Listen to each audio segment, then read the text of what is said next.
Hi friends, எல்லோரும் எப்படி இருக்கீங்க? வாங்க இன்றைக்கி ஒரு சின்ன மினி விளாக் பார்த்துடலாம். இன்றைக்கி மதியானத்துக்கு சாதம், பொன்னி ரைஸ் சாதம் பண்ணிகிட்ருக்கேன்.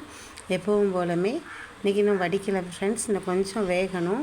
அடுத்து பார்த்திங்கன்னா குக்கரில் குழம்பு வச்சிடலாம் அப்படின்னு சொல்லிட்டு அதுக்கு முன்னாடி அப்பளம் பொரிச்சு வச்சுட்டு குக்கரில் குழம்பு கொதித்து வேகுது. இது என்ன குழம்புன்னு பார்த்திங்கன்னா, ரொம்ப நாள் ஆச்சு இந்த குழம்பு வச்சு.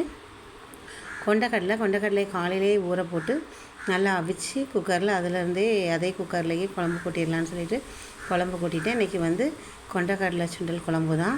இப்போ உள்ள பிள்ளைங்கள்லாம் இது விரும்பி சாப்பிடவே மாட்டேங்கிறாங்க. இப்போ உள்ள பிள்ளைங்க எல்லாருமே லெமன் ரைஸு, கர்ட் ரைஸ் அந்த மாதிரி கிண்டி கொண்டு போகிற சாப்பாடு தான் ஸ்கூலுக்கு பெரும்பாலும் கொண்டு போகிறாங்க. ஆனால் அப்போல்லாம் நம்ம அப்படி கிடையாது. 90 கிட்ஸ் பிள்ளைங்கள்லாம் நான்லாம் பார்த்திங்கன்னா 7 மணிக்கே ஸ்கூலுக்கு 11th 12th போக வேண்டியது இருக்கும்.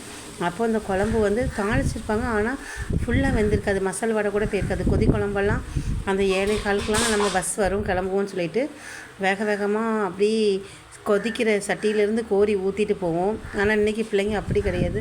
ஃபுல்லாக கர்ட் ரைஸு, சிக்கன் பொரிச்சு 65 அப்படி தான் ஃபுல்லாக விரும்புகிறாங்க. ஆனால் அன்னைக்குள்ளே சாப்பாடு எதுவுமே இன்றைக்கி கிடையாது. ஆனால் அன்னைக்குள்ளே தான் ரொம்ப சத்தான உணவும் கூட. அப்போல்லாம் பார்த்திங்கன்னா ஞாயிற்றுக்கிழமை ஆகிட்டுனா எங்கள் அப்பா ஒரு 1/2 கிலோ மட்டன், அதுக்கப்புறம் 1/4 கிலோ குறுக்கெலும்புன்னு சொல்லிட்டு ஆட்டோட எலும்பு வாங்கிட்டு வருவாங்க. அது இலையில வச்சு கொடுப்பாங்க. கொஞ்சோல கொசுறு மாதிரி கொழுப்பும் போட்டு கொடுப்பாங்க. அது குழம்பு பார்த்திங்கன்னா விறகடுப்பில் வைப்பாங்க. அவ்வளோ டேஸ்ட்டாக இருக்கும். இப்போ அப்படி ஒரு குழம்பும் கிடையாது. இப்போ அப்படி யாருமே ஆட்டுக்கறிக்கு இதுவுமே கிடையாது. வாழை இலையில் வச்சும் கொடுக்குறது கிடையாது. அன்றைய காலங்கள்லாம் நான்லாம் பார்த்திங்கன்னா பிராய்லர்ஸ் பார்த்ததும் கிடையாது, சாப்பிட்டதும் கிடையாது. இந்த வீடியோ பிடிச்சிருக்குன்னா நம்ம சேனலை சப்ஸ்கிரைப் பண்ணிக்கோங்க. பாய்.